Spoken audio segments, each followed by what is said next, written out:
시험에 대한 이야기를 같이 생각해 보겠습니다. 시험은 언제 오나? 시험은 누구에게 오나?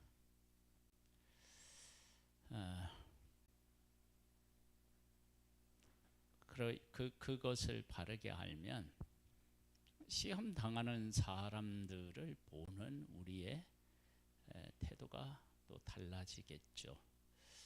그래서 오늘은 시험에 대한 전반적인 이야기를 좀 나눠보도록 하겠습니다. 마태복음 4장입니다. 그때에 예수께서 성령에게 이끌려 마귀에게 시험을 받으러 광야로 가사 40일을 밤낮으로 금식하신 후에 줄이신지라. 시험하는 자가 예수께 나와서 이르되 네가 만일 하나님의 아들이거든 명하여 이 돌들로 떡덩이가 되게 하라. 예수님은 성령으로 잉태되어서 지금 이제 공생애를 시작하신 게 이제 30세쯤 되었다 그러는데, 이 땅에 오셔서 지금까지 사시는 동안 죄를 짓지 않고 거룩하게 사셨어요. 죄를 안 졌다고요. 우리 더 쉬운 말로 얘기하면 죄의 근처도 안 가셨어요. 죄하고 무관하게 사셨단 말이에요. 그리고 성령의 이끌림을 받고 계셔요. 그런데도 시험당하는 자가 찾아와서 시험을 했다는 거예요.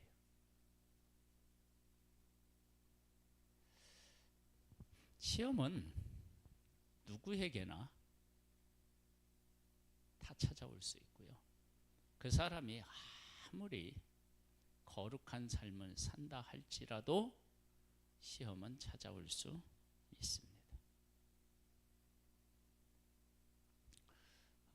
그래서 내가 시험을 받지 아니하고 살아간다 그러면 하나님의 특별한 은혜를 입었거나, 아니면 시험 안 해도 마귀가 내 편이려니 생각해서 그런지 몰라요.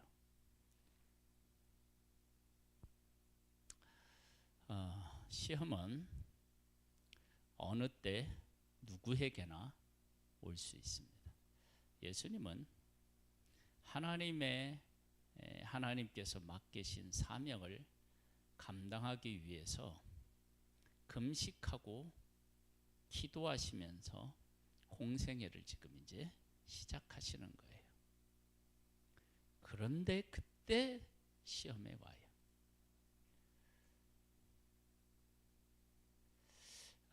이걸 이제 우리가 보면 내가 하나님의 말씀으로 바르게 살고 있다고 해서 시험하고 무관한 삶을 살 수 없는 거예요. 시험은 언제든지 와요. 그러니까 시험이 온다는 것을 특별한 일로 생각하면 안 됩니다. 언제나 어느 때든 시험은 온다.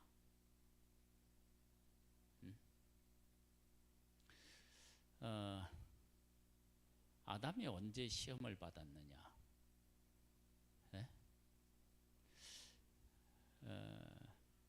완벽하게 갖추어진 상황에서 시험 받아서요. 그래서 안 넘어갔냐? 넘어갔어요.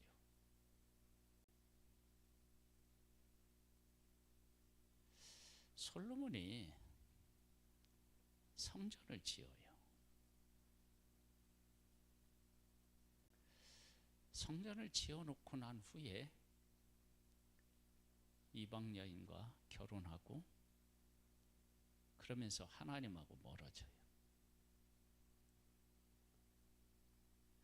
이거 잘 생각해야 돼요. 내가 주를 위해서 큰 일, 크게 결단하고 하나님의 뜻을 따라서 어떤 귀하고 큰 일을 내가 해냈다. 그래서 나는 시험하고는 거리가 먼 사람이다. 그런 거 없어요. 그런 거 없다고요. 그런 거 정말 없어요. 그럴 때도 시험은 옵니다. 그러니까 어떤 사람이 시험을 겪고 있다. 그럼 그 사람이 어떤 죄를 지었느냐? 그렇게 단정지어서 얘기할 수가 없는 거예요. 예수님이 시험을 받으셨는데.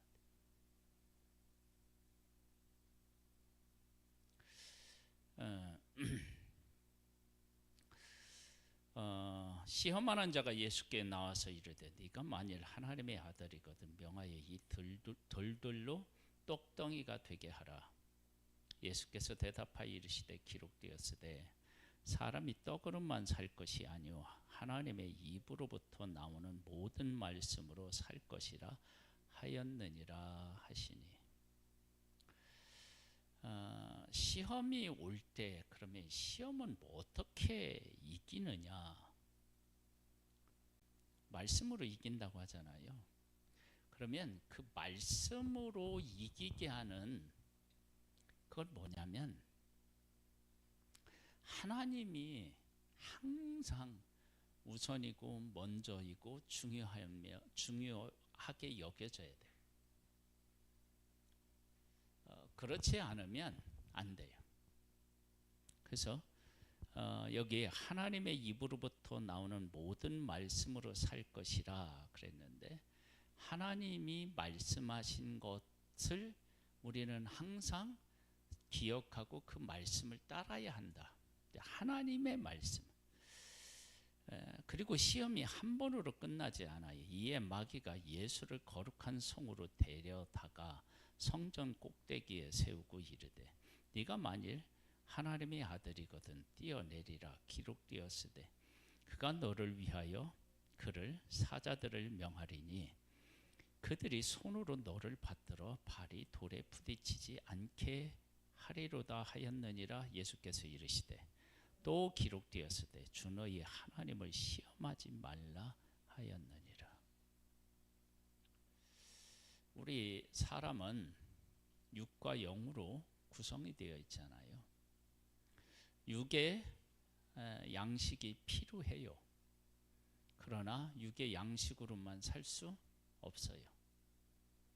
영적인 양식이 필요한데 그게 하나님의 말씀이고요. 그 하나님의 말씀이 어떻게 되어야 되느냐? 우리가 양식을 먹으면 소화되어서 에너지로 해서 생명을 유지하잖아요. 영적인 것도 마찬가지입니다. 하나님의 말씀이 내 삶에 와서 나에게 그것이 생명을 유지하는 것으로 그게 가야 돼요.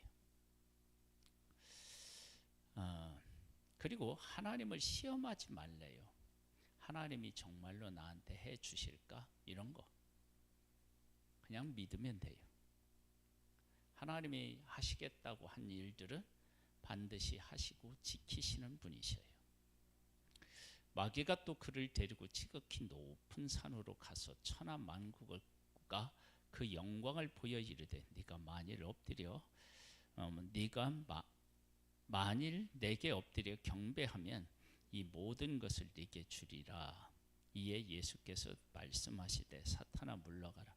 기록되었으되 주 너희 하나님께 경배하고 다만 그를 섬기라 하였느니라.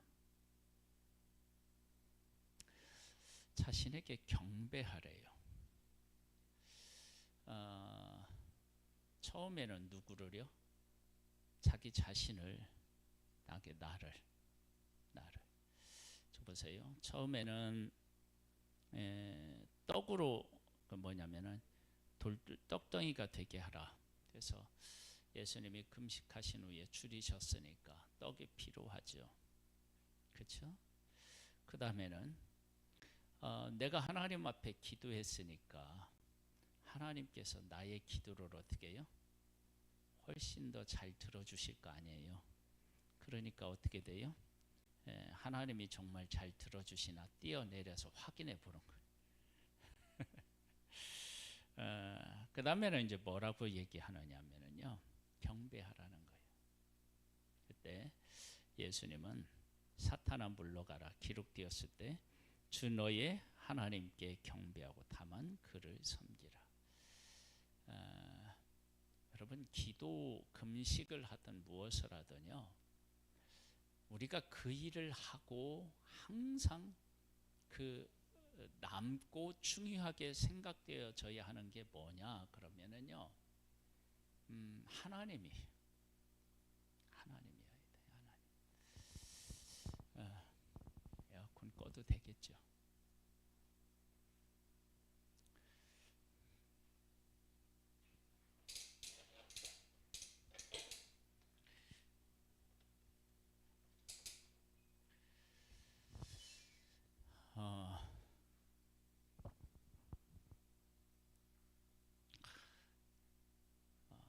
예수님이 금식하신 후에 자기 중심이지 않고 하나님 중심이었어요.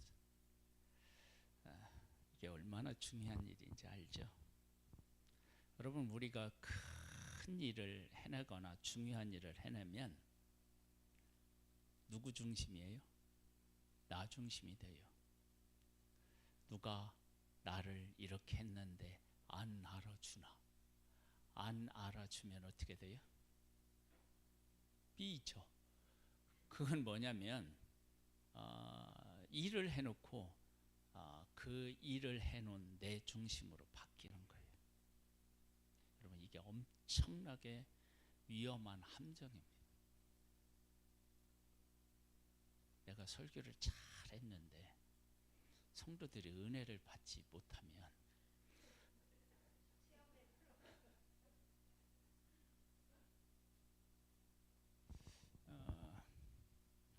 하나님 중심으로 항상 있는다는 게 정말 어려워요. 그래서 누군가가 나를 알아주고 나를 중요한 자리에 놓으면 나는 할렐루야고, 내가 생각하는 방향으로 안 흐르면 어떻게 돼요? 서운하고요, 섭섭하고, 그게 시험에 든 거죠. 여러분 금식하고 나면 하나님이 누구 중심으로 해주셔야 맞아요? 예수님 중심으로 해줘야 되잖아요. 그런데 금식한다는 것은 사실은 하나님 중심으로 살겠다라고는 그런 고백이잖아요. 하나님 중심으로 살아야죠. 내가 하나님을 위해서 크게 헌신했어요. 왜 헌신했느냐? 하나님의 은혜가 감사하고 나를 그 일을 할 수 있도록 은혜를 베풀어 주신 하나님께 감사하는 마음으로 하는 거예요. 근데 그게 정답인데 우리는 정답대로 안 살아요. 살기가 어려워요. 그 다음 한번 볼까요? 이에 마귀는 예수를 떠나고 천사들이 나와서 수종드니라. 시험을 이기는 사람이 하나님의 완벽한 보호와 인도를 받습니다. 그 다음 볼까요? 예수께서 요한이 잡혔음을 들으시고 갈릴리로 물러가셨다가 나사렛을 떠나 스불론과 납달리 지경 해변에 있는 가버나움에 가서 사시니 이는 선지자 이사야를 통하여 하신 말씀을 이루려 하심이라 일렀으되. 누가 죽었어요? 요한이 잡혔어요. 그리고 나서 요한은 어떻게 하죠? 죽어요. 요한이 왜 잡혔나요?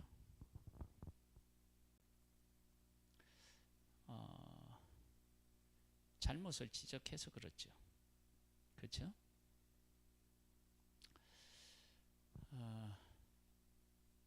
하나님의 뜻을 따라서 살아가고 하나님의 뜻을 이루기 위해서 삶을 들였던 요한이 잡혔어요.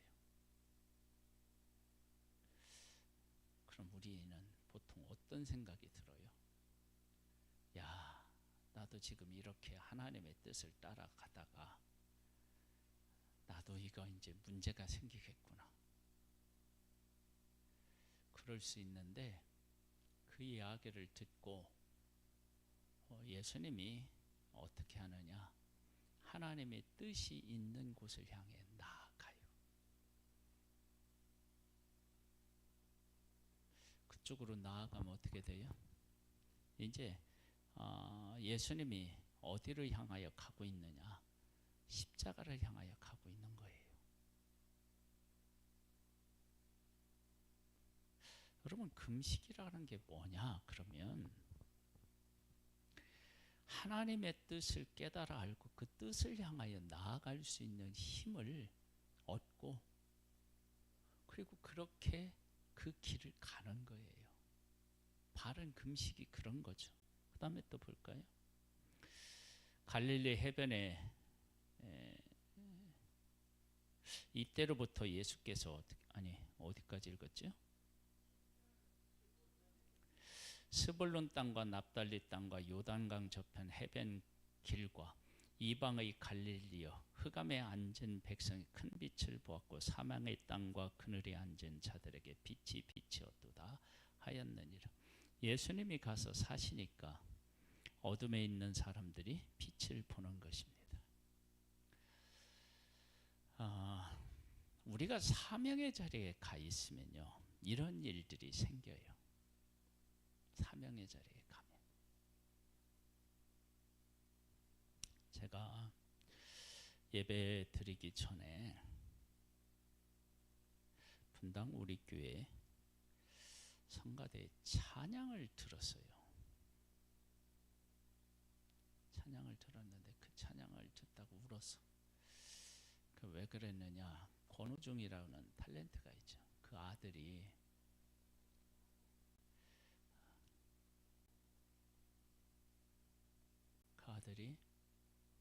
그 성가대 찬양에 중간중간에 나와요.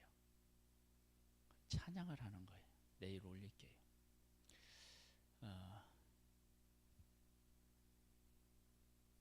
그 찬양이 그게 이게 감동이 있는 거예요. 잘 부르느냐? 아니야, 발음도 정확하지 않고요. 음정도 나도 음악성이 없지만 내가 들어도 잘 안 맞아. 그런데 은혜가 있는 거예요.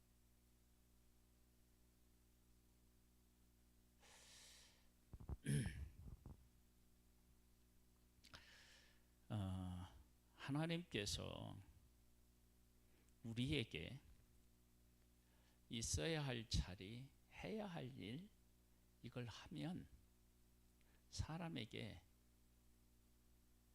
여기로 말하면 그 흑암에 앉은 백성이 빛을 보았고 사망의 땅에 앉은 자들에게 빛이 비쳤다 그랬는데, 그러한 역사가 있어요. 그런 역사.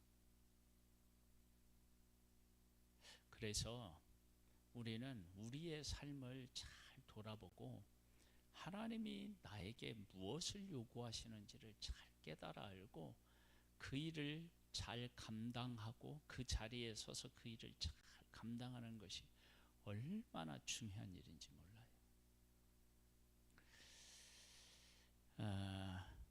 이때부터 예수께서 비로소 전파하여 이르시되 회개하라, 천국이 가까이 왔느니라 하시니라. 이제 전파하는 거예요, 천국을. 그 다음에 갈릴리 해변에 다니시다가 두 형제 곧 베드로라 하는 시몬과 그의 형제 안드레가 바다에 금을 던지는 것을 보시니 그들은 어부라. 말씀하시되 나를 따라 오라. 내가 너희를 사람을 낚는 어부가 되게 하리라 하시니 그들이 곧 그물을 버려두고 예수를 따르니라. 거기서 더 가시다가 다른 두 형제 곧 세베대의 아들 야고보와 그의 형제 요한이 그의 아버지 세베대와 함께 배에서 금을 깁는 것을 보시고 부르시니 그들이 곧 배와 아버지를 버려두고 예수를 따르니라. 예수님이 뭐라고 하셨느냐면 나를 따라오너라 내가 너희를 사람을 낚는 어부가 되게 하리라 그렇게 말씀하셨습니다. 예수님이 이 일을 지금 하고 계시고요. 그 일에 함께 하자고 청하신 거예요. 그러면 사람을 낚는 어부, 사람을 낚는 데는 배와 그물이 필요 없는 거예요. 예수님을 따르면 되는 거예요. 우리가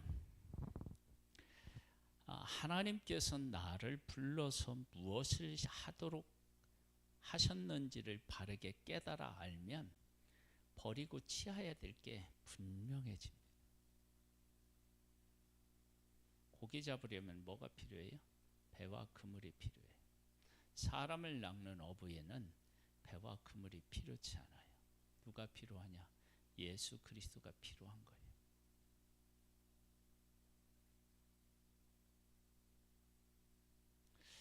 그래서 이제 이런 말씀을 읽으면 이런 것들이 이제 보이는 거예요. 뭐냐? 내가 하나님의 일을 한다 그러면 우리는 이제 하나님의 일을 한다라고 할 때 필요로 하는 것들이 있잖아요. 그렇죠? 그 하나님의 일을 하면서도 베드로를 비롯한 그 어부들이 나는 그물도 필요하고요. 나는 배도 필요합니다. 그러면 이게 안 맞잖아요.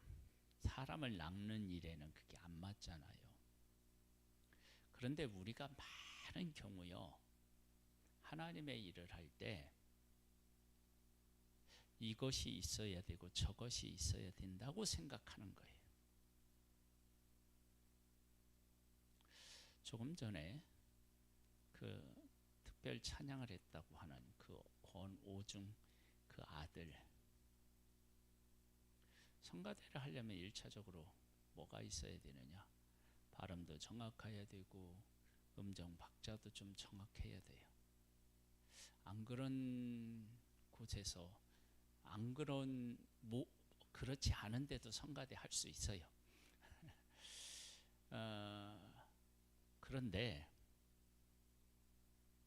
하나님 앞에 찬양하는 데 있어서 그것이 문제가 안 되는 거예요.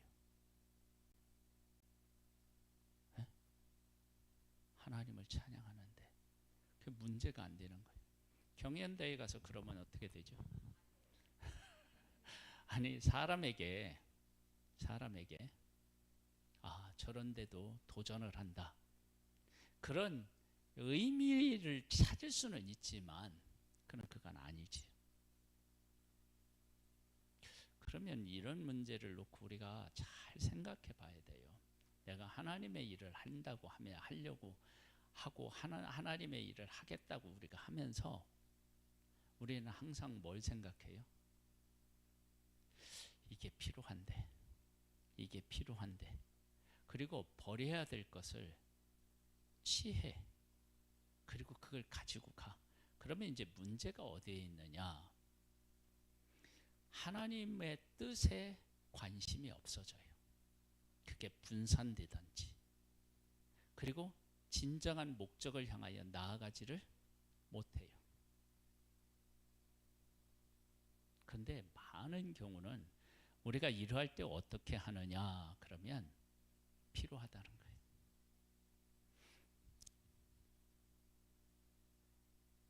이것도 필요하고 저것도 필요하대.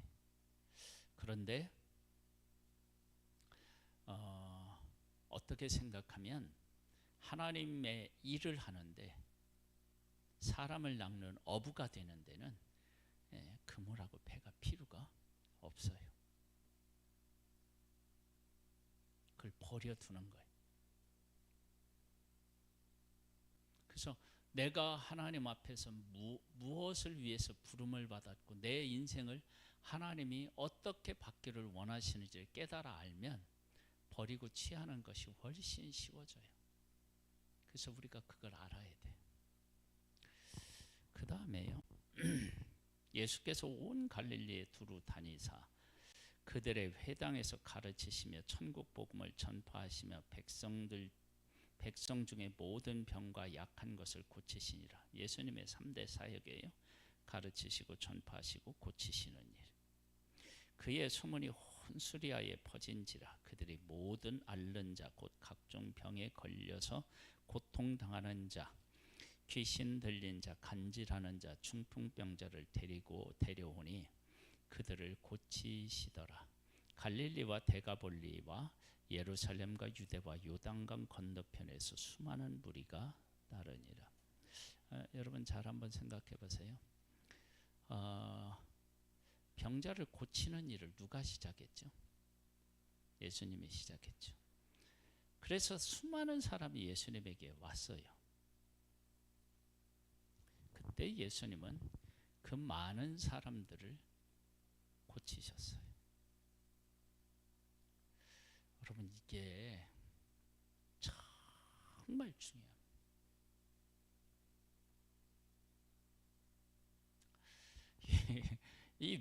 왜 이게 중요하냐? 그럼 이런 거예요. 예수님이 고치셨는데 데려왔어요. 여러분 잘 생각해 보세요. 내가 누군가에게 나의 어떤 모습을 그 사람에게 보여주었어요. 그 사람이 나의 그 모습을 보고 찾아왔어요. 그때 내가 한결같이 나의 모습을 지켜서 그를 섬기나요? 아니면 그렇게 찾아오는 사람이 귀찮고 힘들고 그래서 그들을 피하거나 그러지 않나요?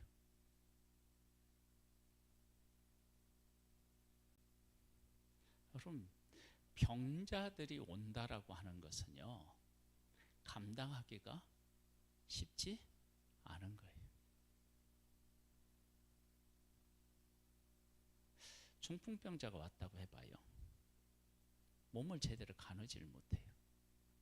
사람이 붙어서 올 수 있어요. 그러면 예수님 앞에 온 사람들이 질서 정연하고 이런 게 아닐 수 있어요. 그런데 그 모든 것들을 다 받으시고 한 사람 한 사람을 치료하시는 거예요. 예수님이 어떤 분이신지 예수님이 보여주시고 그 예수님이 어떤 분인지를 본 사람들이 예수님에게 왔는데 예수님에게서 전에 자기들이 본 것과 똑같은 예수님을 만나는 거예요.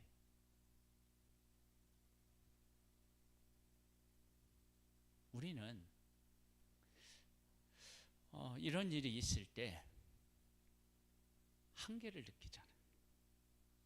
그래서 어떻게 되냐면 전에 내가 들었을 때는 이게 아니었는데 지금 가보니까 이래 변했어. 근데 예수님은 병자를 고쳤어요. 그래서 병자들이 왔는데 그들을 다 받아주시고 그들을 다 치료하셔 고치셔요. 그러니까 지금 제가 이제 이 모습들을 이야기하면서 우리가 뭘 느껴야 되느냐면 예수님이 금식하셨어요. 시험이 왔어요. 그 시험을 이겼어요. 그리고 시험을 이긴 예수님의 삶에 대한 이야기가 나오잖아요. 그렇죠? 하나님의 말씀대로 그 흑암에 사는 사람들과 함께 사는 삶을 살아요.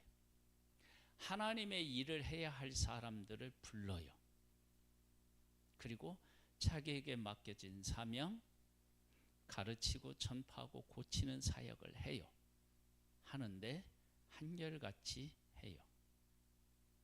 그리고 나서 이제 5장에 이제 뭐가 나오냐면 산상수훈이 나오는데요. 예수께서 무리를 보시고 산에 올라가 앉으시니 제자들이 나온지라 입을 열어 가르쳐 이르시되 심령이 가난한 자는 복이 있나니 천국이 그들의 것이며 애통하는 자는 복이 있나니 그들을 위로를 받을 것이요 온유한 자는 복이 있나니 그들을 땅을 기업으로 받을 것이며 의에 줄이고 목마른 자는 복이 있나니 그들이 배부를 것이며 긍휼히 여기는 자는 복이 있나니 그들이 긍휼히 여김을 받을 것이요 마음이 청결한 자는 복이 있나니 그들이 하나님을 볼 것이며 화평하게 하는 자는 복이 있나니 그들이 하나님의 아들이라 일컬음을 받을 것이며 의를 위하여 박해를 받는 자는 복이 있나니 천국이 그들의 것임이라. 나로 말미암아 너희를 욕하고 박해하고 거짓으로 너희를 거스려 모든 악한 말을 할 때는 너희에게 복이 있나니 기뻐하고 즐거워하라. 하늘에서 너희의 상이 큼이라. 너희 전에 있던 선지자들도 이같이 박해하였느니라. 복에 대한 얘기를 하셔요. 그러면 예수님은 지금 어떻게 살고 계시다는 거예요? 이렇게. 예수님이 뭐 하셨어요? 금식하시고 기도하시고 사탄을 이기셨어요. 그리고 나서 예수님의 삶의 모습을 보여주는 거예요. 여러분 40일 금식 기도는 경력인가요? 아니죠. 삶이어야죠. 그렇죠? 그 모습을 보여주시는 거예요. 그러면서 너희는 세상의 소금이다. 너희는 세상의 빛이다 그랬어요. 그래서 16절에 이같이 얘기해요. 이같이 너희 빛이 사람 앞에 비치게 하여 그들로 너희의 착한 행실을 보고 하늘에 계신 너희 아버지께 뭐 하라고요? 영광을 돌리게 하라. 즉 소금과 빛의 역할을 내가 잘 했는지는 무엇을 보면 알아요? 하나님을 모르는 사람들이 하나님을 알게 되고 하나님 앞에 영광 돌리는 것을 보면 내가 빛으로 살아가고 소금으로 살아가고 있는지를 아는 거예요. 만약에 사람들에게서 이러한 모습이 나타나지 않으면요, 아니에요. 가짜예요.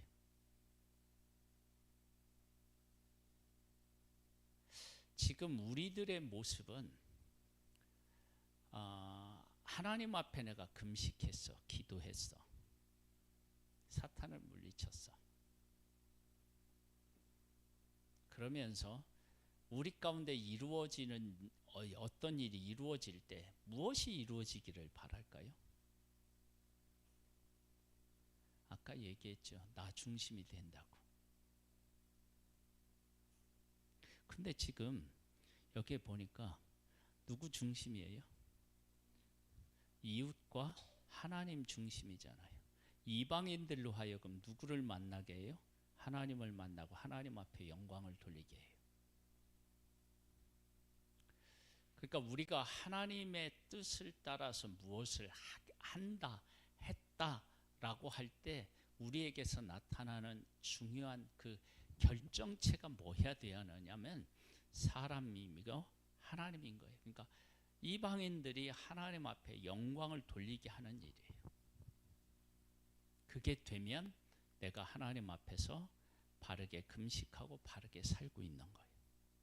만약에 그게 안 이루어지면요,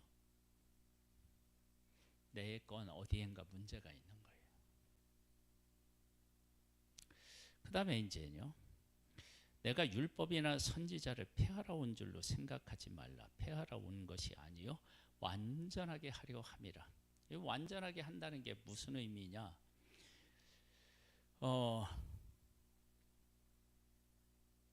율법과 선지자들이 하나님의 백성들에게 요구하는 게 뭘까요?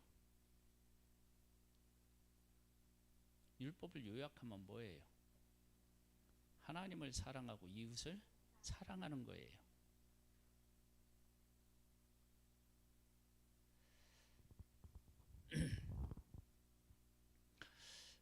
우리들이 정말 은혜 가운데로 가면요, 사람이 있고 하나님이 계셔요.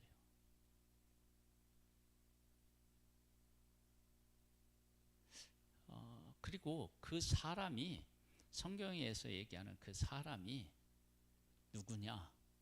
이방인이에요. 우리로 말하면 예수 안 믿는 사람이에요. 예수 믿는 사람들끼리 교제가 없다 그런 게 아니라 지금 여기 보면 너희 빛을 사람 앞에 비치게 하여, 너희 빛은 제자들과 유대인들을 얘기한다면 사람 앞에 비치게 한다. 그것은 이방인이겠죠.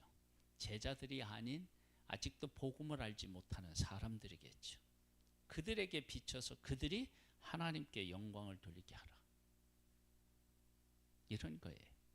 그러면서 옛사람에게 말한 바 살인하지 말라. 너희 누구든지 살인하면 심판을 받게 되리라 하였다는 것을 너희가 들었으나 나는 너희에게 이르노니 형제에게 노하는 자마다 심판을 받게 되고 형제에 대하여 라가라 하는 자는 공회에 잡히게 되고 미련한 놈이라고 하는 자는 지옥불에 들어가게 되리라. 이웃에 대한 것이 어떻게 나타나느냐? 이렇게 나타나는 거예요. 하나님께서 그를 사랑하신다고 생각하면 우리가 그 사람을 향하여 뭐예요? 노를 내지 않고 욕도 하지 않고 함부로 말하지 않고 막 이런 일들이 생기는 거예요. 또 간음하지 말라 하였다는 것을 너희가 들었으나 나는 너희에게 이르노니 음욕을 품고 여자를 보는 자마다 마음에 이미 하였느니라.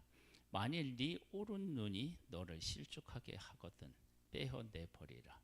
네 백체 중 하나가 없어지고 온몸이 지옥에 던져지지 않는 것이 유익하며 또한 만일 네 오른손이 너를 실족하게 하거든 찍어내버리라. 네 백체 중 하나가 없어지고 온몸이 지옥에 던져지지 않는 것이 유익하니라.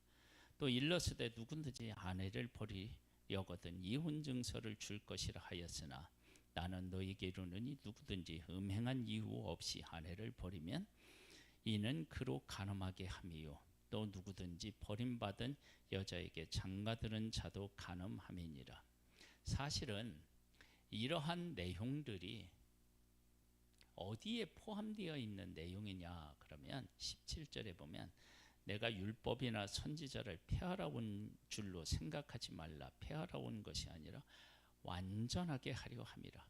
율법에 사실은 이러한 내용이 다 사실은 담겨져 있었던 거예요. 그런데 하나님의 백성들은 여기까지 가지 못했어요. 이건 지금 무엇을 우리가 이야기하느냐, 우리에게 무엇을 지금 교훈을 주고 있느냐 그러면요, 우리가 하나님 앞에서 바르게 서서 하나님의 뜻대로 살아간다라고 할 때 하나님의 의도를 바르게 깨달아 알아야 됩니다. 의도, 뜻하는 바. 아브라함이요, 이삭을 놓고 약속의 아들을 놓고 정말 여러 가지 사연들이 있잖아요. 엘리에셀, 이스마엘, 그리고 이스마엘 내쫓고 뭐 이러는 것들을 하면서 나중에 아브라함이 하나님의 약속, 하나님이 하신 약속에 대한 신실한 고백을 해요. 그것이 어떻게 나타나냐면 이삭을 번제로 드리라고 할 때 번제 드리는 것으로 나타나요. 그것을 통해서 아브라함은 하나님이 어떤 하나님이신지에 대한 근본적인 것들을 깨달아 알고 고백해요.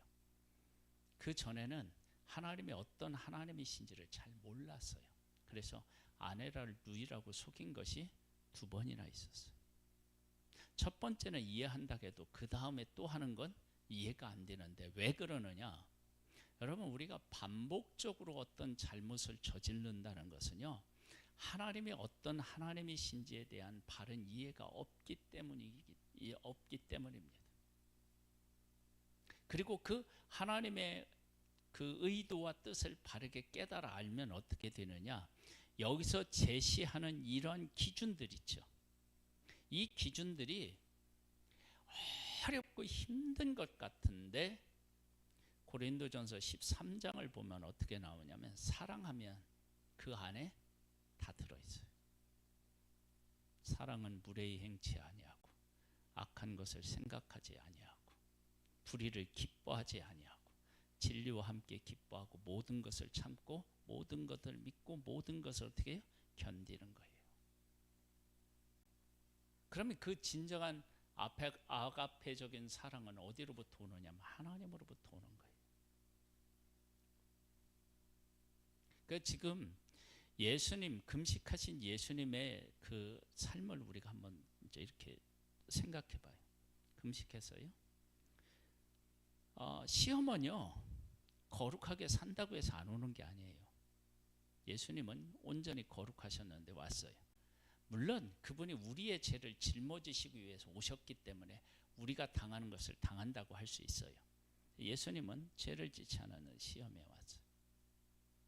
금식하는 해서 금식을 마쳤는데 시험이 왔어요. 그런데 예수님은 이 시험을 이기셨는데 이 이기신 예수님의 삶에서 금식하고 시험을 이기신 예수님의 삶이 어떠했느냐? 그러면 하나님의 말씀이 원하는 곳, 하나님의 말씀이 예언한 곳에 가요. 흑암에 앉은 자들이 이제 빛을 볼 수 있는 그런 삶이 되도록 사명의 자리로 가요. 사명의 자리. 그리고 어떻게 되느냐? 사명의 자리로 가지고 사람을 불러요.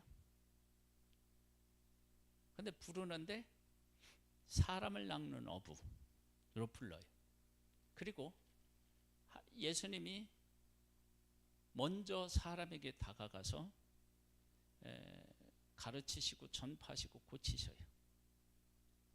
그리고 고치셨는데 고치시니까 고침이 필요한 사람이 다 오는데 그것을 받아들이고 그들을 다 고쳐요. 이 문제를 좀 전에 뭐라고 설명했죠? 우리가 하나님 안에서 내가 사명을 깨달아 알고 어떤 일을 하잖아요. 그러면 사람들이 나를 그런 존재로 깨달아 알고 나를 찾아올 거 아니에요. 그때 하나님이 나에게 주신 사명 가운데 거하면서 그 사명을 감당하는 거예요. 그래서 고치시고 품으시는 거예요. 전에 했던 대로 어떻게 해요? 그대로 하고 계시는 거예요. 얼마나 귀한 일이에요. 그렇죠? 그리고 예수님이 이 말씀을 가르치시는데 이 말씀이 전혀 새로운 얘기가 아니고 사실은 이 얘기가 어디에 있는 거예요? 율법과 선지자 안에 다 있는 거예요.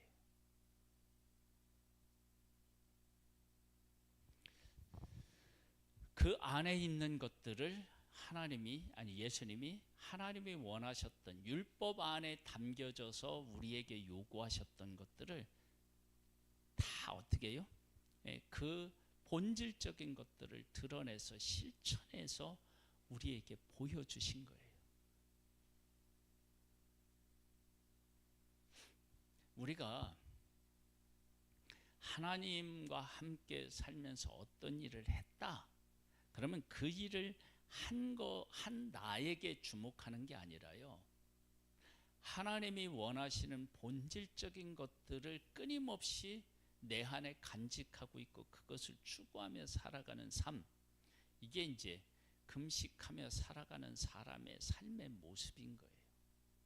40일 금식했다. 그게 자랑이 아니고 내 안에 어떻게 하나님의 뜻과 그 뜻이 내 삶에서 성취되어 가고 있느냐라고 하는 것이 것으로 나타나야만 된다라고 하는 거예요.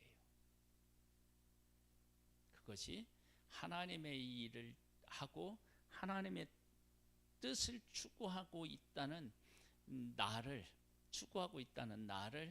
이렇게 보여주는 거죠. 보여주려고 하는 게 아니라 그런 나로 살아가야 됩니다.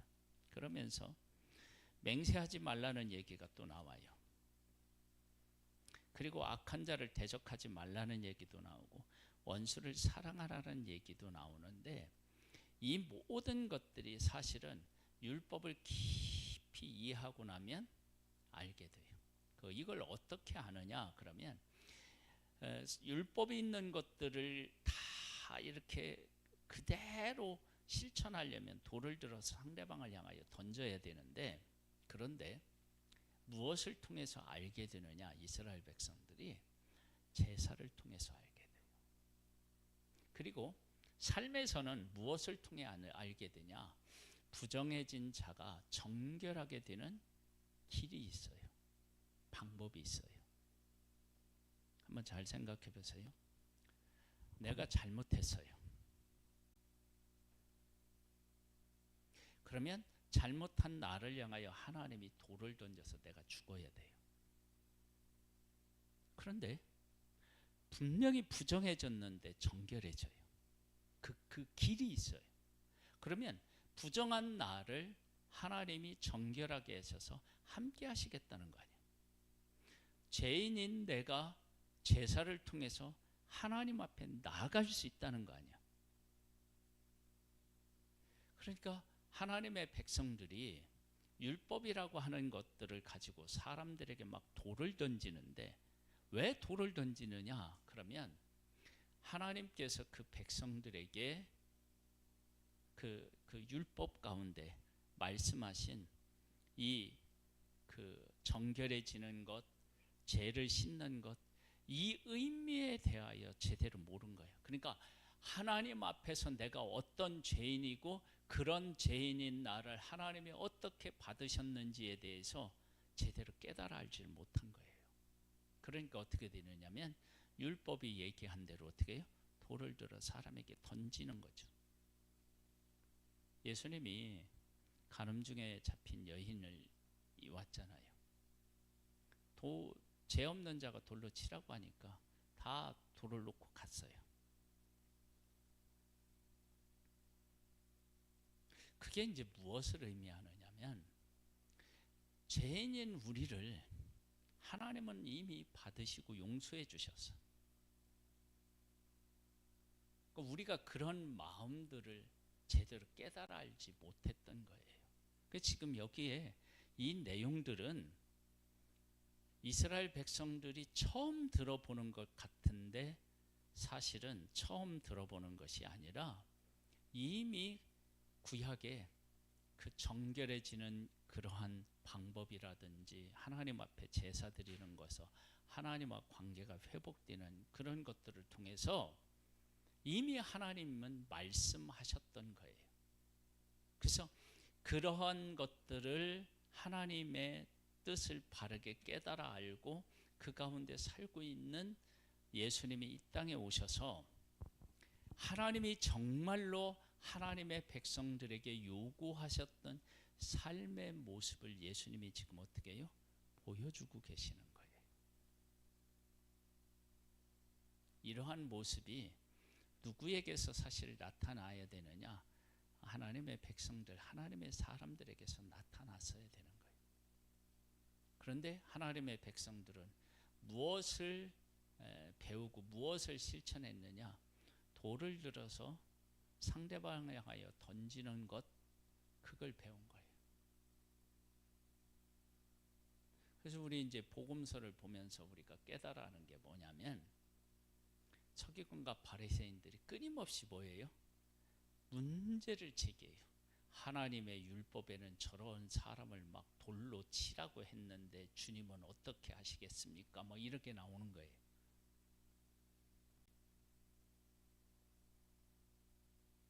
그 다음에 누가 하나님 앞에 가장 많이 드렸느냐?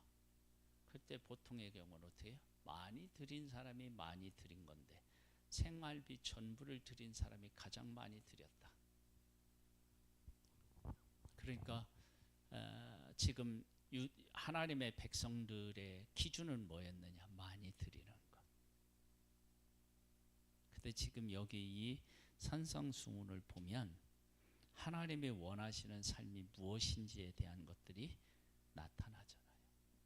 그래서 이러한 모습들이 원수를 사랑하고 막 이렇게 그 오른뺨을 채면 왼쪽도 돌려대고 막 이런 오리를 가져가면 막 십리를 가고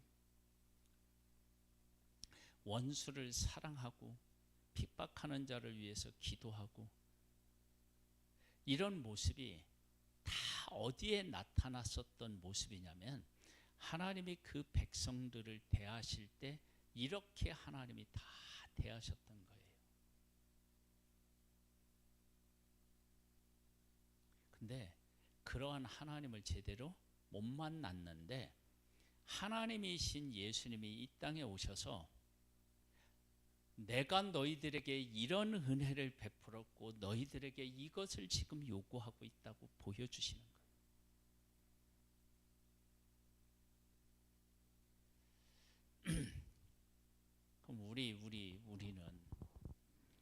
그럼 우리는 지금 하나님 앞에 바른 신앙을 살기 위해서 살아야 된다는 걸 알면서 무엇을 위해서 살아가는 것이 진짜 하나님을 위해서 살아가신 것인지 그런 부분에 대해서 명확하게 우리가 가지고 있느냐는 거예요. 그리고 있다면 그대로 살아가고 있느냐는 거예요. 결국은 이것은요, 하나님을 사랑하고 이웃을 사랑하는 마음을 갖지 못하면 할 수가 없어요. 그러면 하나님을 사랑하고 이웃을 사랑하려면 그러면 어떻게 해야만 그게 가능하냐? 그래서 하나님이 우리를 용납하시고 사랑하시는 것을 알아야 돼요.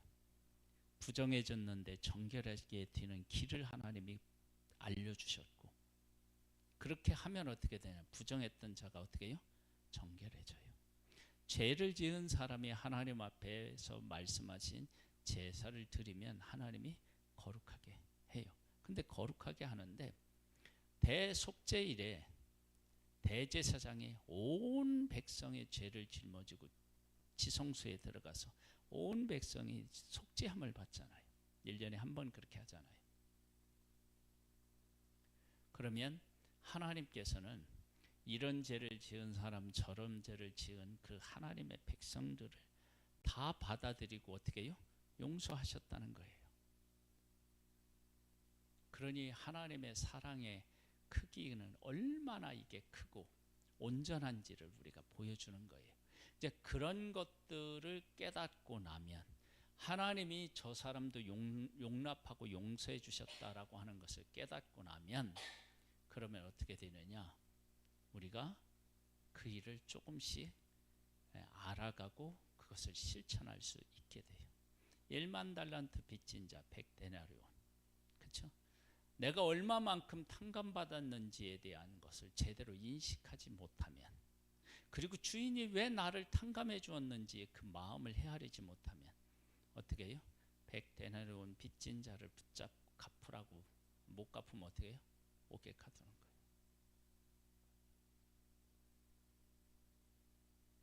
그래서 우리가 하나님을 만나야 되고 하나님의 마음을 배워야 되는 거예요. 그것은 그 마음은 어디서 배우느냐? 하나님께서 지금 나에게 어떻게 하고 계시는지를 내가 만나지 못하면 그게 안 되는 거예요. 예수님은 금식하셨고요. 금식하시고 나셔서 승리하시고 나셔서 그의 삶을 우리에게 보여줘요. 그 삶은 뭐냐면 하나님 중심이었고요.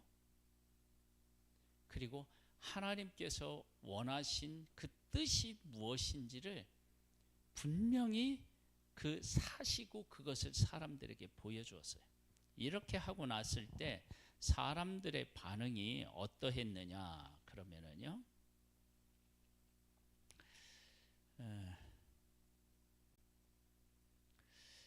어디를 보시냐면요, 7장을 한번 보세요. 28절 29절에 보면 이렇게 나와요. 예수께서 이 말씀을 마치심에 무리들이 그의 가르치심에 놀라니 이는 그 가르치시는 것이 권위 있는 자와 같고 그들의 서기관들과 같지 아니함일라. 서기관들이 가르친 건 뭐였겠어요? 율법이었겠죠. 근데 예수님이 지금 하신 건 뭐예요? 사랑이었던 거예요. 율법으로는 뭐를 하죠? 정죄를 해요. 사랑으로는 어떻게 해요? 용서해요. 은혜를 베풀어요. 그렇죠? 그러면 지금 내 생애를 가만히 돌아보면 내가 하나님을 위해서 무엇인가를 하고, 그렇게 하면서 우리들 가운데 무엇이 남아야 되느냐? 사랑과 은혜가 내 삶 속에 자꾸 키워지고 커지고, 그것들 중심으로 해서 내가 사람들을 바라보고 살아가고 있으면 내가 하나님과 함께 살아가고 있는 거고요. 정죄 쪽으로 가고 나 중심으로 가면 나는 지금 잘못 살아가고 있는 거예요. 그렇죠? 우리가 이런 사실들을 깨달아 알고 하나님 중심의 삶을 우리가 살게 되기를 주님의 이름으로 축복합니다. 자, 우리 기도로 나아가겠습니다.